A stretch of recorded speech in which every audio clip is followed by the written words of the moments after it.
Computer. Hey there, beautiful souls. Welcome to another podcast episode of the Paladina Show. And with me today, I'm very excited, we have Cody Blocker, who is not only an author and speaker, but he's also an emotional intelligence coach. And he specializes in mindfulness and emotional health. And let me have Cody, can you just talk a little bit more about your background and the other roles that you've played and how you became an emotional intelligence coach? Certainly, yes. Thank you for having me on. This is fantastic. I'm excited to be here. I'm always excited to talk about this type of stuff. So, yeah, my name is Cody Blocker, and I'm one of those people who I've done a number of things in life. The joke is, with my wife, I'm still figuring out what I want to do when I grow up, right? So, I currently work as the safety director for a large private school. And prior to that, I worked as a firefighter and I was a chaplain for our fire department there. And then prior to that, I did a few other things in there, but I also worked for a church for a number of years. So um, over the years, I just kind of became that person that people would come talk to, always asking advice of that sort of thing. And I just love talking with people, right? I kind of went down, my interests went down. Organizations and teams and how do people interact with one another and why do we react with people the way we do? Why do I react the way I do? Why do I respond to things the way I do? And that got me down this path of emotional intelligence. I read Daniel Goleman's book years ago and just kind of it made a lot of sense to me, and the emotional intelligence of how, you know, for me to understand who I am helps me relate better to somebody else socially, right? Healthy emotional intelligence leads to healthy social intelligence. And so anyway, I wrote a book in that space, also with the mindfulness space a couple years ago, and it ended up becoming a bestseller, and it just kind of grew a following from there. And so yeah, that kind of brings me to where I am here, I guess. That's some of the things. Yeah. Okay, and this book that you wrote, this mindfulness book, is this what's it called? The book that I wrote a couple years ago was called Becoming Self-Aware. It is Okay. available on Amazon. Becoming Self-Aware by Cody Blocker. I I was not expecting it to become a bestseller, but it actually became a bestseller in four different categories simultaneously, which Wow. told me that I was just hitting a vein that a lot of people were interested in, right? So what that book is it's a book about journaling. It's not a journal, but it's not just a book. It's a journaling book. You can just read it and never journal, but there's also journaling in it. I found a lot of health and growth over the years with just introspection and the discipline of writing and journaling. And that's hard for people sometimes. And so I wrote a book that kind of helps guide people through that process. Okay. So yeah, that's that book. We do have another book today. I think maybe we'll get to later. That's free for everyone. That's similar, but it's a different book. So yeah. Okay. And so you and I were talking about, the current things going on in the world. Yeah. And in your opinion, because you've worked, and I don't know how long have you worked as a chaplain? Has it been more than 10 years, 15 No, it's been years? under 10 years. Over 10 years if you put the church work to it. But as far as a chaplain on the fire department, that was only about 4 years. So, Okay. Okay. So in comparison, say in the last, say, 10 years, all right, yeah, say before, COVID, yeah. pandemic and all that stuff. What are the differences that you're seeing in in people with their emotional health from 10 years ago versus 2025, let's say right now? Yeah, yeah. Great question. Two things really stick out to me, if I had to boil that down, right? One would be people, and this is adults and kids and teens, right? I would say distraction is the Mm, main thing that that I see, right? It's also one of the things that I struggle with more now than I did years ago, right? Um, Being distracted and living, I think we live in this world now where everything is immediate, right? We have, we're the most comfortable. We can get anything we want by a quick Amazon click on our phone, right? We Right. really don't have to wait for anything. And there's just a lot more, it's easy for people to become uh, distracted, easy for people to become maybe frustrated when they can't get something right away. And there's probably lots of things we could go into about distractions, but yeah, so I would say distract. I think people are more distracted now. Um, that's huge distraction. And then the second thing I would say is I'm just going to say comparison, right? Like it's so easy for us to compare ourselves to others in a Mm, way that isn't typically healthy. And you have to be very strong. You have to have a lot of emotional resilience, I think, to live in a world where we're inundated with this comparison and distraction. And I would say that's largely due to the cell phones in our pockets, right? right. Um, to I always want to be careful too. Like I don't want to ever come across as that I just hate technology, that I'm a Luddite or something, Um, the technology isn't bad in and of itself. The technology is neutral, right? So I'm not Right. here to hate on phones or hate on tech or whatever. But I am here to hate on, I guess, abuse of things or lack of discipline or lack of boundaries, lack of education, maybe I don't know. There's lack of a lot of things. And I do think because we have these technology tools, I think we have a responsibility to, especially to our kids, to use it the right way in some way. So anyway, that's kind of what I would say there. Distraction and comparison. Well, it's interesting you say that because when I was growing up, uh, uh, we didn't have phones, right? We Yeah, didn't have cell phones. yeah, And, you didn't have that at the table for sure, obviously, because they didn't yeah, exist. right. And you had conversations. Your parents asked how your day was, what you did in school. You'd have stories about the family, Yeah, and there's interaction. And what I noticed then in a kind of a stepmom role, like a number of years, a few years ago, right? And uh, the stepson's rude girlfriend with her phone, and she's like there, not paying attention to conversation. She's yeah, texting people, and yeah, there is this lack of, I guess, discipline and civility yes, because you have to, as a parent, I think you have to say, okay, you know what I mean?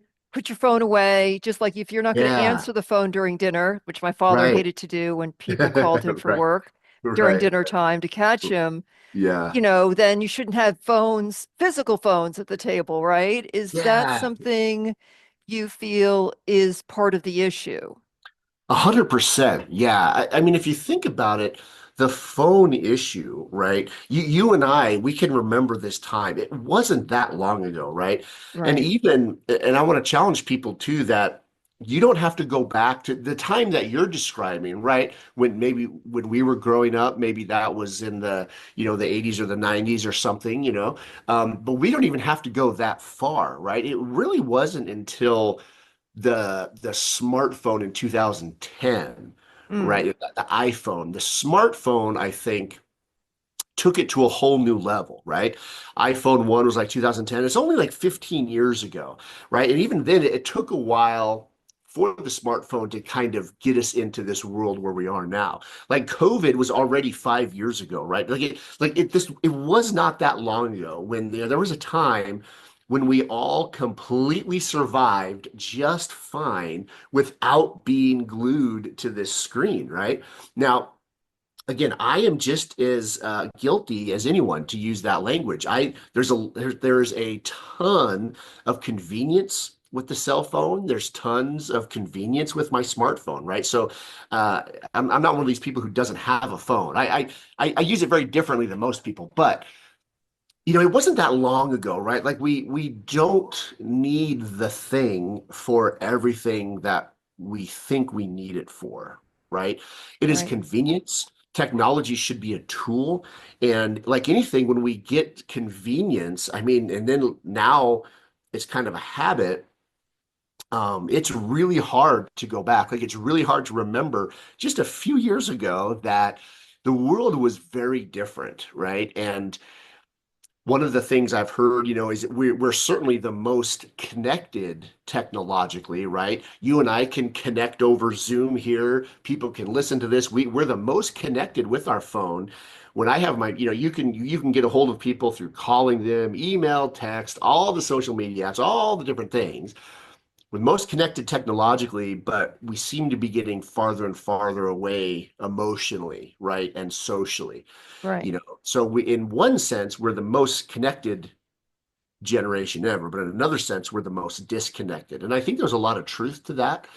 And again, it doesn't mean the phone is bad and we shouldn't just go burn all of our phones, but I do think we should use wisdom and just, man, maybe put, I don't know. I don't have a lot of solutions, right? I'm also a person who I'm not a big fan of like huge bureaucratic government control, right? We need regulation and all this stuff, right? That's not me at all. I'm the furthest from that. So I don't think that's the solution either, because when I get into this conversation a lot, especially if we're talking kids, right? Like teens, kind of the discussion immediately goes to, well, we just have to regulate how many hours they're on the phone. Okay, maybe they do 2 hours a day, maybe it's 3 hours a day, maybe it's an hour a day, whatever, certain times. And that's good. There's obviously something good about that, but again, I'm kind of asking a bigger question, it seems. I don't think just limiting the phone to a few hours a day or an hour a day is a great solution. I think it's a good management tool, to help us with the phones, but I kind of see it as something bigger, I guess. Another thing that I would say that, as I'm talking here, Christine, another thing I would say that I've noticed in the last 10 years is I would just say lack of emotional resilience in people or emotional fragility, right? Maybe I'll just sum it up with fragility, right? We talk And about let's get distraction, but comparison, and to yeah. give an example of each of those, because obviously we Yeah. see so many great examples Yeah. of that in the last few years. What's give an example of that? Yeah. Yeah. Of the fragility, start there. Of Let's the start there. Yeah, Yeah. yeah, yeah. Yeah, so I would say coworkers, right? People whom I respect, people who have a very seem to be very secure or very healthy in life, right? Maybe I was working with this one person and I watched him get he had one of those it was a few years ago when it was new. He got one of the Apple Watches, right? That was Oh, on okay. wrist, right? Which Hmm. he was very excited about. He was a techie person, and I remember he was talking about it. I'm like, I don't care about the Apple Watch or whatever, but he bought it, and great, that's cool. And then it was like the very next day he was wearing it. We were at work doing some things and that were kind of motor skill focused with our hands. And it just kind of kept dinging, and he hadn't quite got it all programmed and figured out yet. But people were just, calling him, and he just got really frustrated with it, Mm. And he kind of said some things about how annoyed he was with it. I just thought it was kind of interesting, like why are you putting yourself through this? I guess if you don't want someone to notify you all the time, why are you putting the device of which they can call you, right on your wrist here Right, without any exactly. restriction? It's kind of you're kind of your own worst enemy here, right? And so we got into that. We kind of got I kind of asked him about it, and he just got real defensive, and I told him, I said, I'm not judging or anything. I'm just kind of curious, if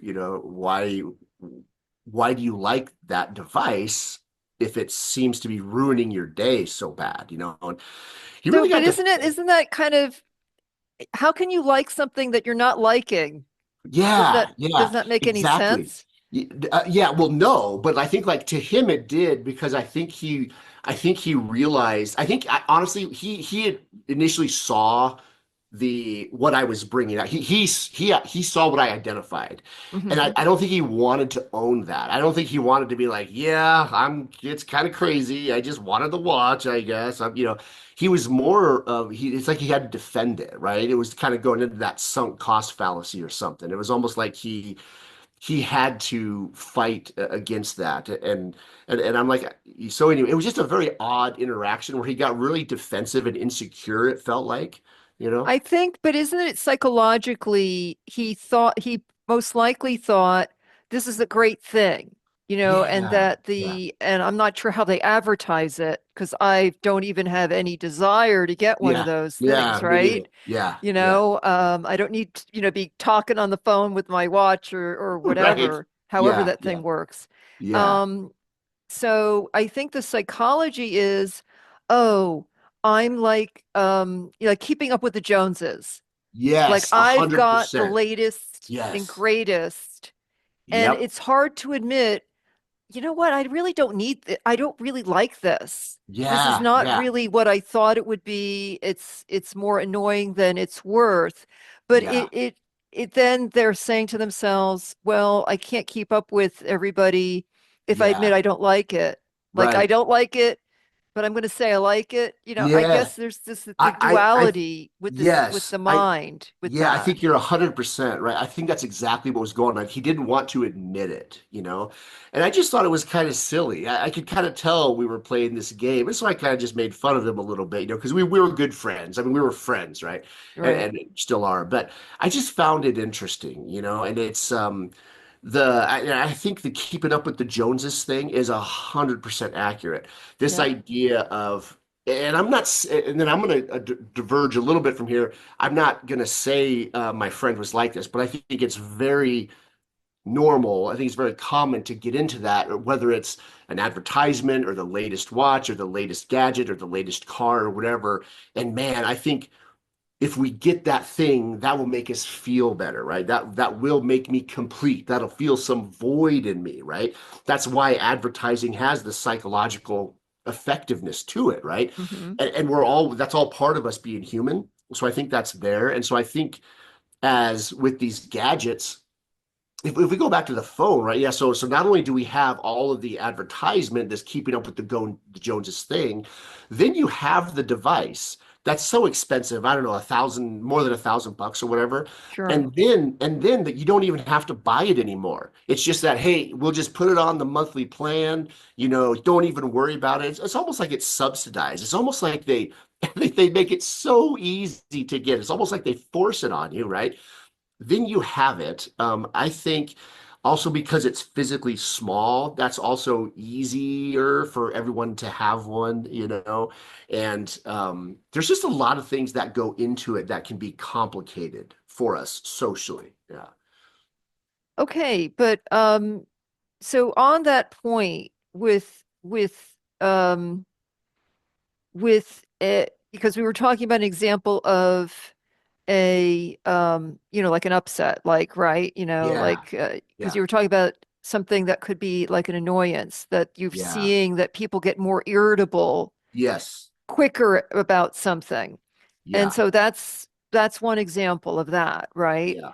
Yeah. But it seems there's a sensitivity though for people to we can't criticize anything almost, Right. right? Or Right. or at Right. least make a not a criticism per se, like you were just kind of pointing out, gee, you seem don't seem happy with it. Is like you want to point that out. Yeah. And I think there just seems to be more sensitivity just to criticism in general, right?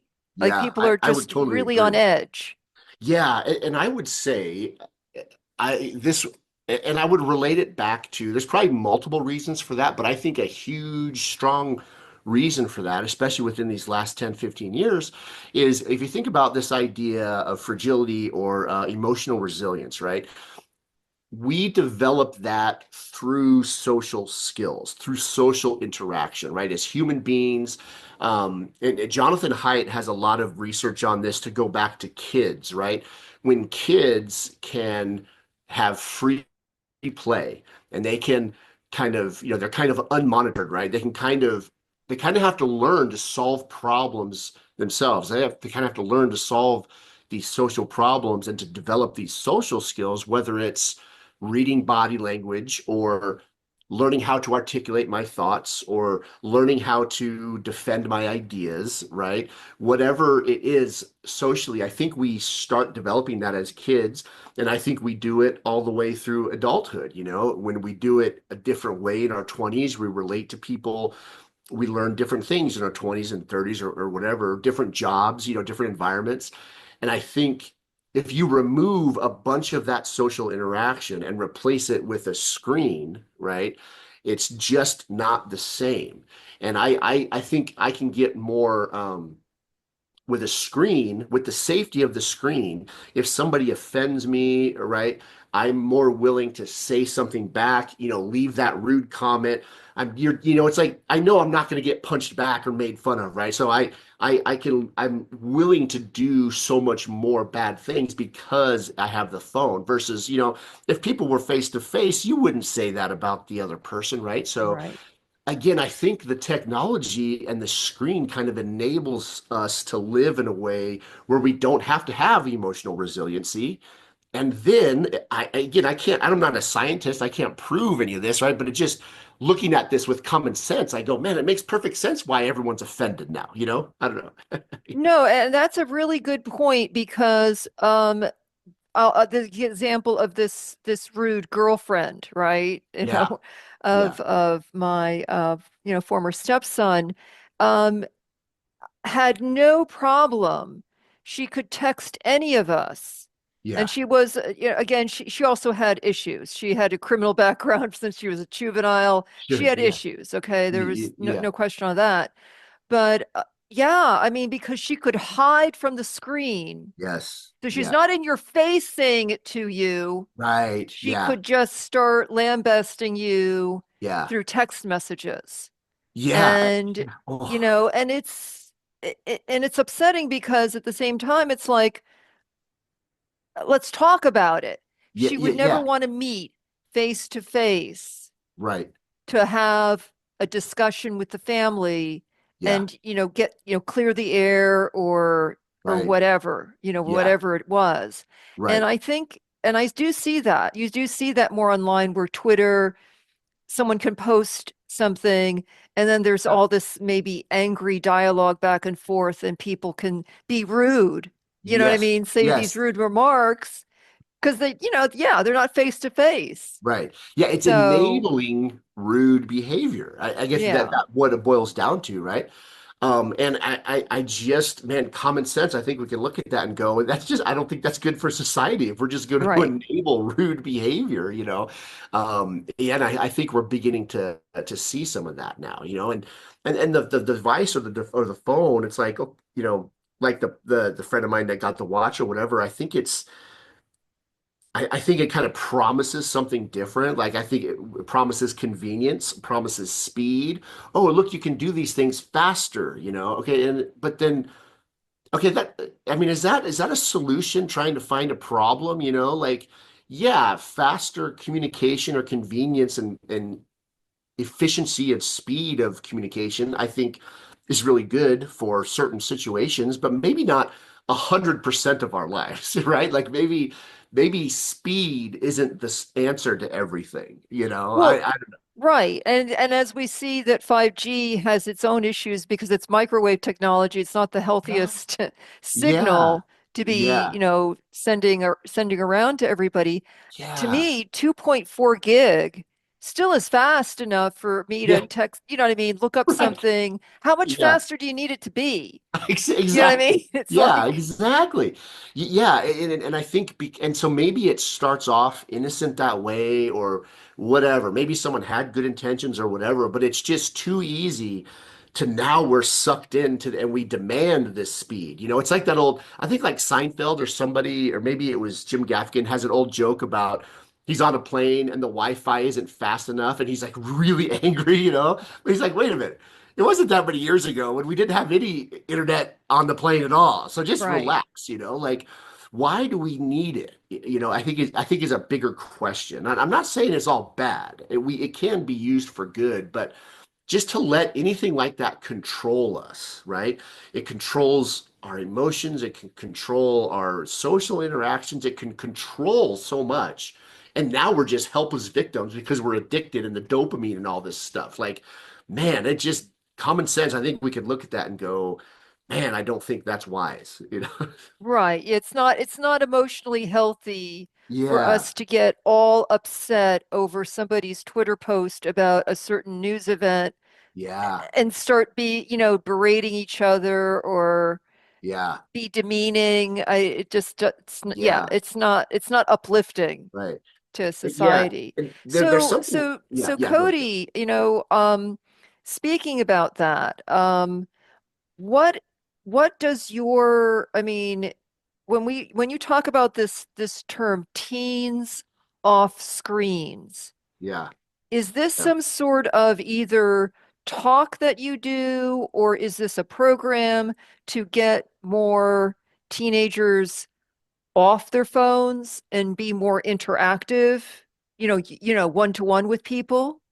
Yes, it's not a program yet. I would like to see that maybe.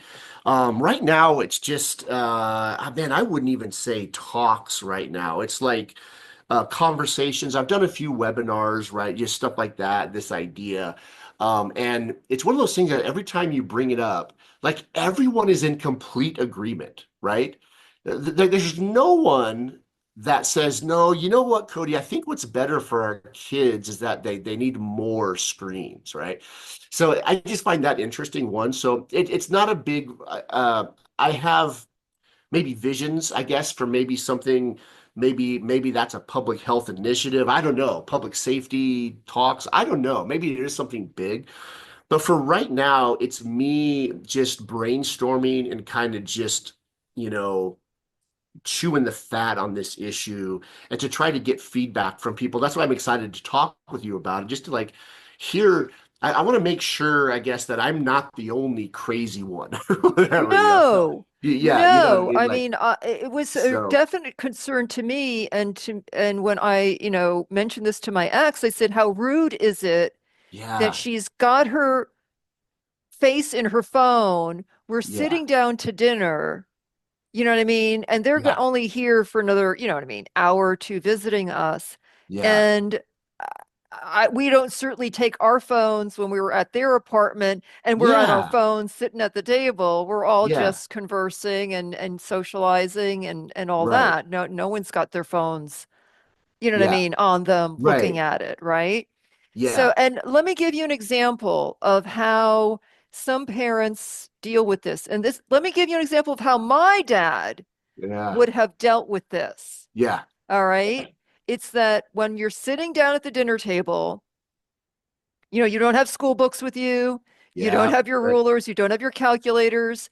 You yeah, don't have, he would just say, you turn that phone off, put it in your desk, put it in your room.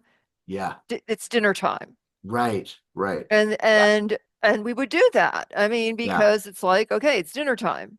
yeah, You're going to get to that later, and yeah, then right, also the thing of, did you do your homework?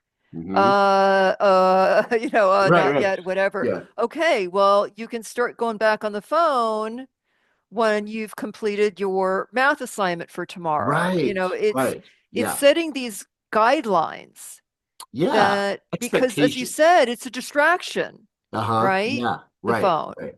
Right. Yeah, exactly. And there's there's another tendency, right, where like every generation sees some sort of frustration about the next generation, right? Everyone goes through that. Every generation goes through that.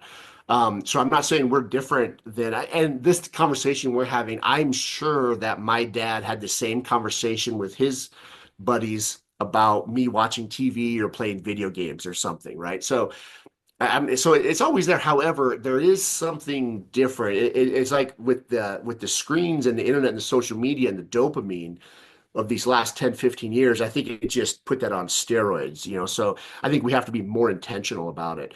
Um, and the So idea explain to of me when you say more intentional. I or try yeah, to. more intentional, like I don't think it is the same as, you know, me watching TV, maybe watching too many Saturday morning cartoons or something. I think it's different. I think Oh, it has, yes. No, no, that I yeah, agree. I think it's Yes. exponentially, Right. yeah. So therefore, I think we have a responsibility now to be even more intentional about this thing and to educate parents and kids about it. So the teens off screens, it just kind of rings a little bit, but the whole concept there is just like our those teenage years are so formative, right? There's so much we're getting so much information about our world and going through puberty and relating to our friends in a new way. Those teen years are just so important. And I would kind of challenge people like, you know, what is the appropriate age for a child to have a phone, right? I Mm, think that has to be a serious, serious question. So that's number one. What age is it appropriate for them to have their own phone, right? There's all kinds of things that technology that is age appropriate, right? Whether it's right. driving a car or owning their own TV or owning a video game system or owning firearms. I don't know. I mean, there's all kinds of things that we just don't let kids own. They just don't possess them until a certain age or a certain maturity or whatever. So owning the phone is one thing. Hmm. And there's times, you know, maybe there's an age there where you can use the phone, but you don't own your own phone, right? Like you can drive the car at a certain age, you know, but you don't own a Ferrari, you know, like Right. we're Right. giving these kids like Tesla Ferraris, like the most advanced things. We're just throwing it at them, you know.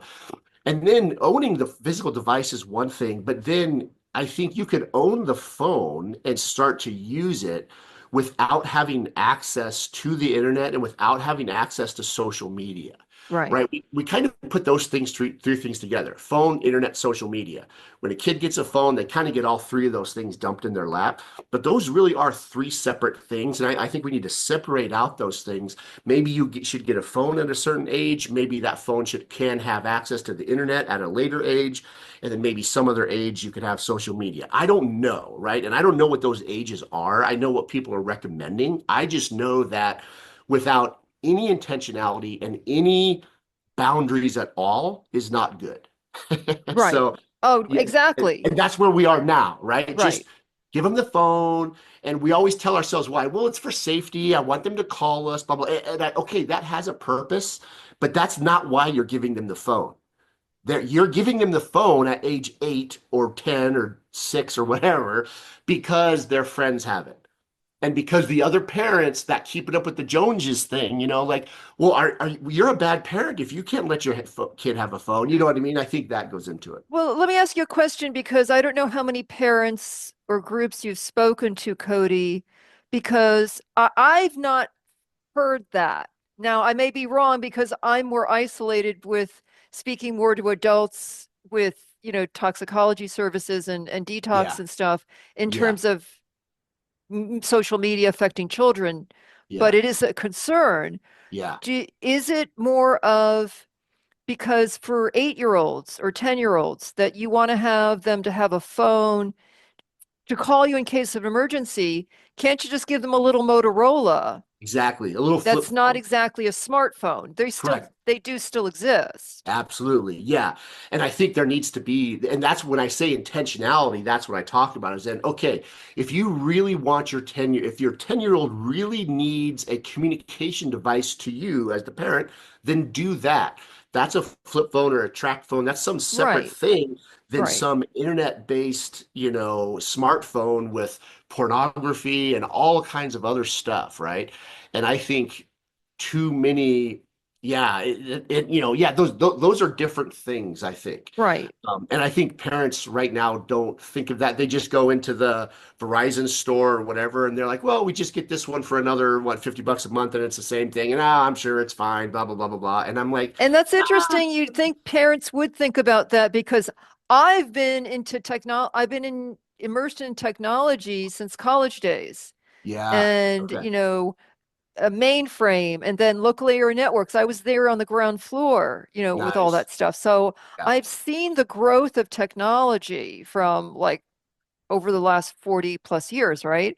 yeah, yeah. And what's interesting is you would think people would be cognizant because where's my phone right now? It's over here. Um, Yeah, but it's a flip thing, right? yep, But yep, I'm cognizant of yeah. all the bells and whistles that are on here, and there's a lot of apps I don't even download, Oh, yeah, even for yeah, security reasons, yes, right? yeah, And I've yeah, got a lot of security on this phone yeah, for big reasons, right? right, right, And what I find interesting is that parents wouldn't are not stopping to think yeah, you're going to give your child all the bells and whistles that you have, yeah, and yeah. this is interesting because this kind of ties into what we're talking about. There is now AI. Now we've got artificial Right. intelligence Ah, yeah. that's been unleashed Everything. in the last year or so, Whew. right? Yeah, right, right. There was an interesting story about a teenager that I think it was on the MSN newsfeed or something, but it's a real story, whose mom didn't realize this. Mm, It was some sort of program, and the child is well, he was a teenager. He was old enough, 14, 15, 16, 17, and he was old enough to know, right? And this was going on the last couple years. mhm. He thought he was talking to a real person, Oh, wow. Yeah. and he's talking to a bot that was created on this program, Yeah. and he's thinking he's having like this connection with Yeah. this Oh, female oh, girl, and he's not. yeah. And he falls in love Yeah. with someone that's not real. And What a he actually sick, did commit horrible thing. suicide. Ah, what a Okay. sick, horrible thing, right? And, Like, but the parent, what's interesting is the parents noticed him getting more and more depressed because he wanted to be more and more with her. yeah, yeah. And their machine, the bot that they created would feed back to him, what do you call it? Um, Verifying or justifying his feelings. Oh, sure. Like, you Yes, know what I yes. Okay. mean? In Yeah, yeah. return. Right, right. And saying, "Oh, I can't wait to for you to be with me," Yeah. and you know what I mean? And he was getting more depressed, and they're trying to figure out what it is. You right, right. They're trying to figure out with Yeah. him what it is. And he's not telling them. It's Yeah. that breakdown in communication when now the kid is not explaining, "Oh, I'm in love with this girl," and blah blah blah, and then they could then look into it. Yeah. Then this discovery came after he committed Oh, suicide, and then they researched what was on his phone and then found this. yeah. And they Man, are suing the company man. and all that. And what is your thought process on AI and some of these Yeah. companies creating these um what are like human like? I mean, you and I Yeah. Oh, would not yeah. be fooled by it, most likely. Right. You know what I Yeah. mean? I mean, even Right. I can see Yeah. AI generated photos and see that and know Yeah. it's fake. Yeah. But what Yeah. is your thought process on that? Yeah. Yeah, the same. So the AI we have to look at as, again, it's just another piece of technology, right? I'm not making a moral judgment on AI. It is neutral. It's just a thing. It's just like a It is a hammer. tool. It's It's a just a tool. tool, exactly, Right, right? And I can right. use that hammer for good, and we can build a shelter for the homeless, or I can murder someone with the hammer, right? Um, so the AI is not the problem. The problem is it is a tool that is just so incredibly effective to do what you want it to do, right? And so I don't even think the word effective is that I don't even think we can. I don't think we can right now just understand how effective AI is going to be able to influence social relationships and emotional health. The story you just gave is a perfect example, right? And if we can't regulate as parents and as adults, if we can't intentionally protect our kids from uh, pornography on a screen or just the distractions of a screen, if we can't have our kids put the phone away at dinner time, we have no chance of doing anything against the onslaught of what is going to be AI, right? It's just going to Right. be so effective. And so this brings me to a huge point, which is it's easy. Sometimes people hear this, and it's really easy to hear us talk like this and to basically think that what I'm saying is that we're smarter than the kids, and if they would just listen to us, we could tell them the wisdom. They're the problem, these kids and their phones, and it's just that's the problem. Right? I'm not actually saying that. What I'm saying is that I think we need to look at this and take ownership and personal responsibility of who's enabled this behavior in the last 10, 15 years. It's been us, when it comes to the kids, right? So the kids, right? They go through life and they're just relying on their parents and their adults to help them. And I think we've just done a poor job of that as adults and protectors and parents. And I'm the first one, right? That's been bad at this. And that's why I just think, man, we have to be aware of it and be intentional and go, man, no more. I know maybe we're 15 years too late for this thing. And it's going to be hard to put the cat back in the bag. It's going to be hard to put the toothpaste back in the tube and all that, right? At the same time, it's going to be a lot easier with 15 years behind us versus 35 or 75 years behind us. Forget it right after that. So I don't have all the solutions, right? I don't know. I have some ideas, but the thing that I'm really passionate about is just that idea of ownership and just be aware of it and go, man, I don't want to blame someone else. I don't want to blame the kids. I don't want to blame the tech companies. I don't want to blame capitalism. I don't want to blame anything other than let's just take ownership of it as adults and go, okay, what can we do now? What is healthy, right? And I think that's the only way we can help protect our kids now, whether it's just the phone or the AI thing, I guess. To me, I see the AI thing as it's the same type of problem, just magnified a thousandfold or a millionfold. I don't know. I don't know if that makes any sense, but Yeah, but in this case, this was a program, and actually, the parents of this young man, and the parents' siblings, the yeah, adults, right, yeah, yeah, would actually, tested it, this particular program or whatever, and they were very horrified yeah, at the conversations that it was like implying to them.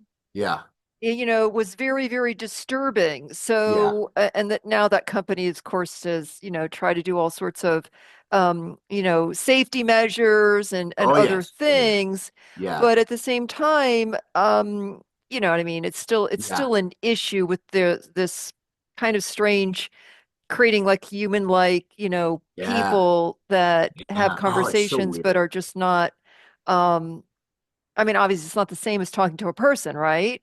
You know what I Yeah. mean? Yeah. A human, to Yeah. want back to back, a Right. regular Right. conversation. Oh, So, but don't you believe that because they've had parental controls on things like internet, yeah. like Yeah. what kind of internet, programs or websites can your children visit or Yeah. what program, like similar to the TV. I think there's like Yeah. parental controls. You can keep them from watching, say, Yeah.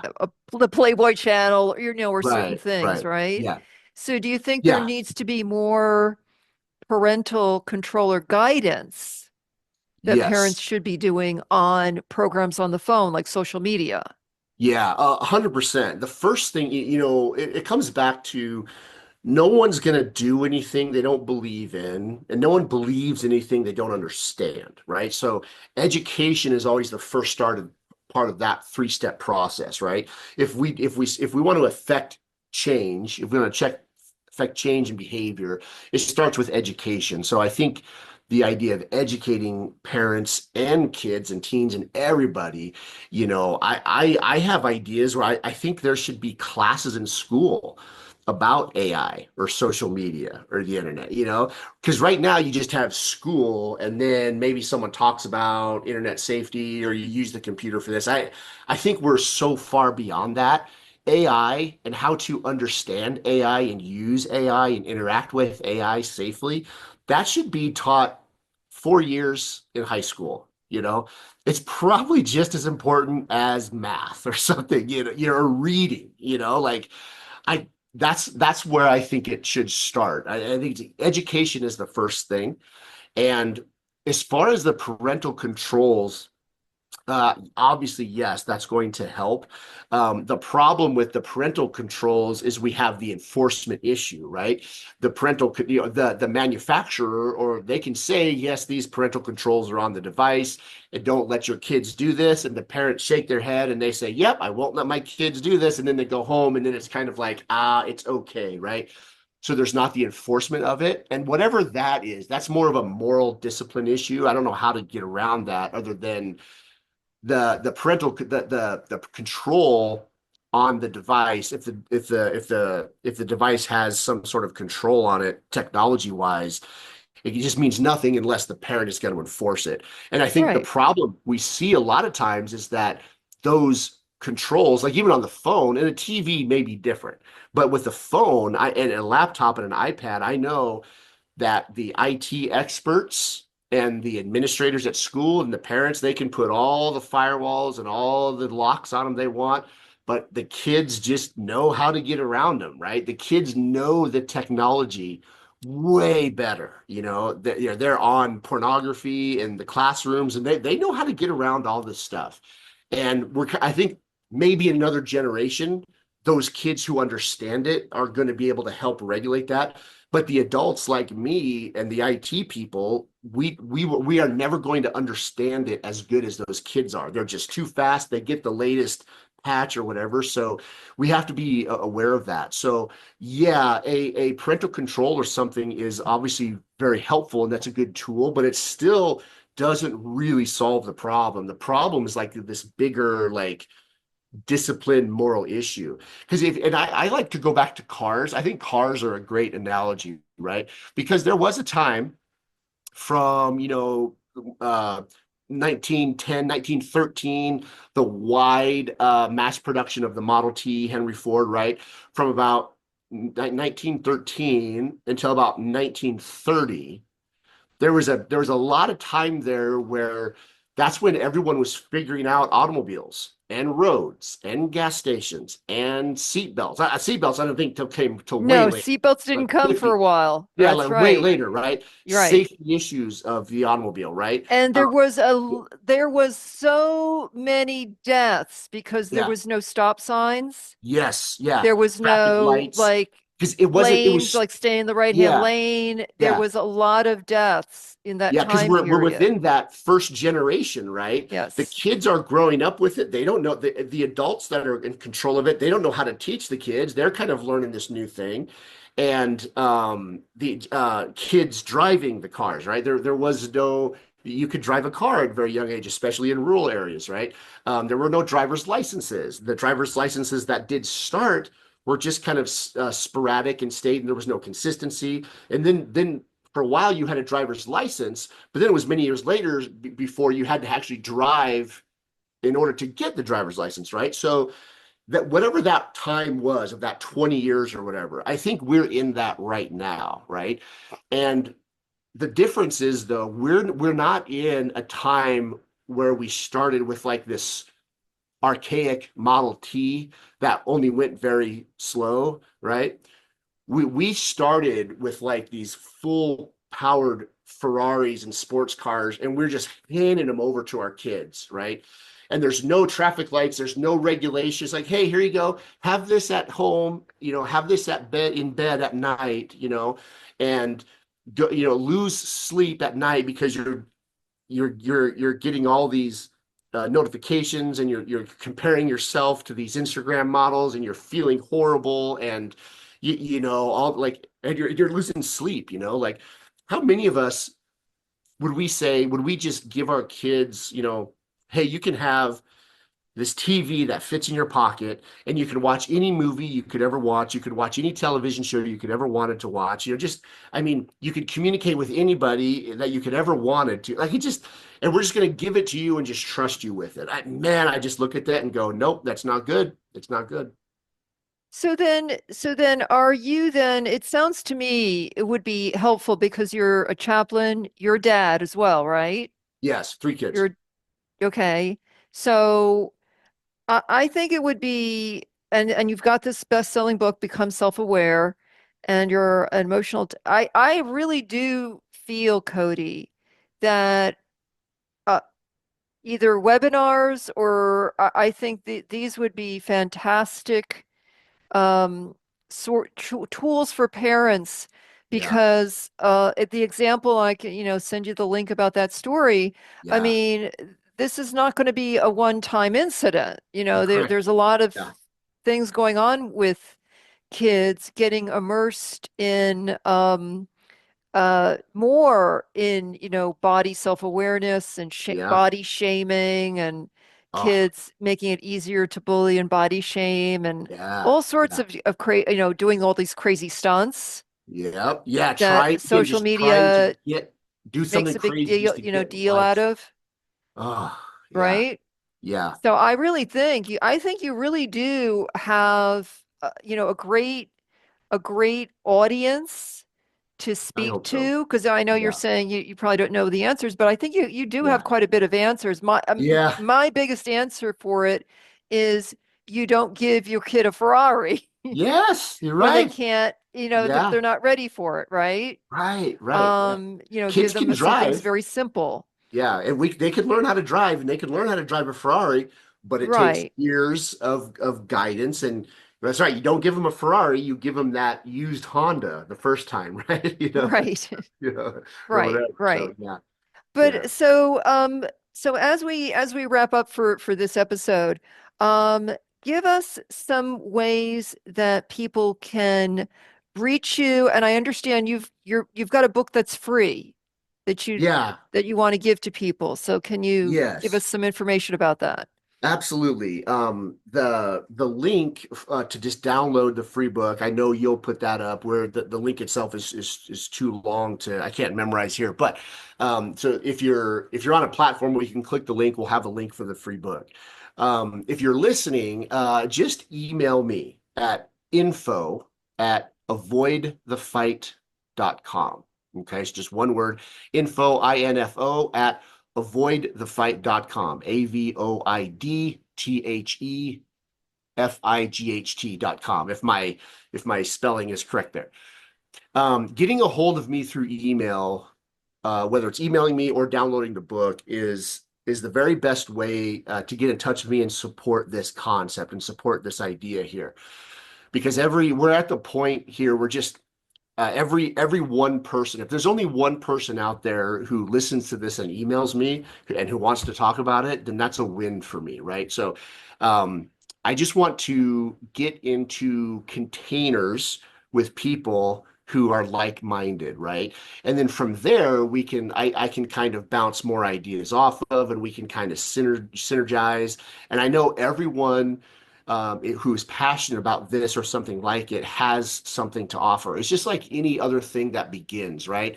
I don't have all the answers, but I'm really passionate about man, getting the answers together and let's going, right? So if you're out there listening to this, if anyone's listening to this and something stirred within you, if you're nodding your head like, yeah, that's right, man, I don't have all the answers, but I have some answers and some of the answers, and I think the biggest answer now is let's just be aware of it. Let's be intentional about it and let's start thinking about it and start talking about it. And yeah, we need more groups, we need more webinars, we need more information. And I just need to get a hold of people. So yeah, email me at info@avoidthefight.com or download the book, either one. That's going to be the best way to support this concept.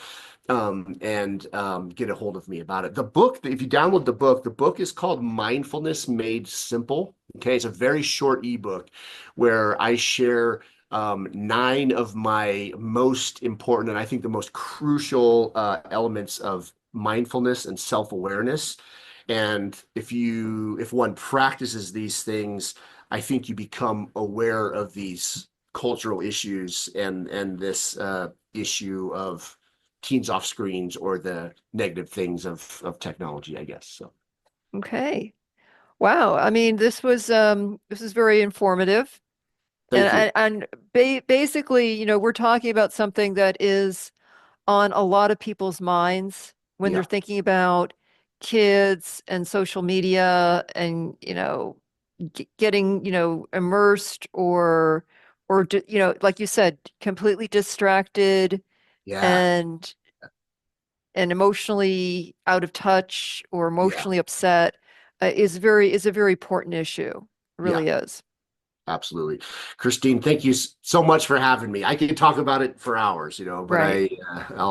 yeah, thank you so much. So, Okay. yeah. And we'll talk again soon, okay? Okay, sounds good. All right. All Thank right. you. Bye. Bye.